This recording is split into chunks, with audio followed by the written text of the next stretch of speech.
मित्रांनो, 24 जानेवारी 2025ला मी या शेतकऱ्याची नोंदणी केलेली आहे शेतकरी ओळखपत्रासाठी म्हणजेच फार्मर आय डीसाठी। मात्र अद्यापही या शेतकऱ्याचं जे स्टेटस आहे ते पेंडिंगच आहे मित्रांनो। म्हणजे फार्मर आय डीसाठी नोंदणी केलेला जे फॉर्म आहे ते पेंडिंगच आहे।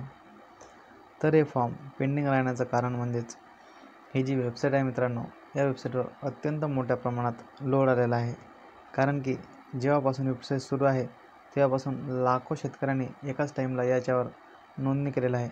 म्हणूनच या वेबसाईटवर आता जे काम आहे ते अत्यंत हळू चालत आहे आणि एकाच वेळेला अत्यंत मोठ्या प्रमाणात नोंदणी झाल्यामुळे ही जी वेबसाईट आहे मित्रांनो ही हँग झालेली आहे आणि या वेबसाईटचे जे ऑटो अप्रूवल सिस्टम आहे ते सध्या काम नाही करत आहे।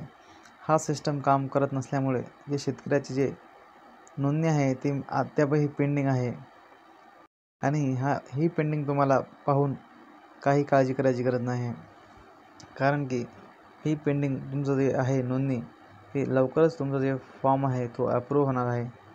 जसं जसं जो सिस्टम आहे ऑटो अप्रूव्हलचा तो चालेल तशी तुमची जे पेंडिंग आहे ते फॉर्म अप्रूव्हमध्ये कन्वर्ट होईल आणि तुमचं जे स्टेटस आहे ते चेंज होईल।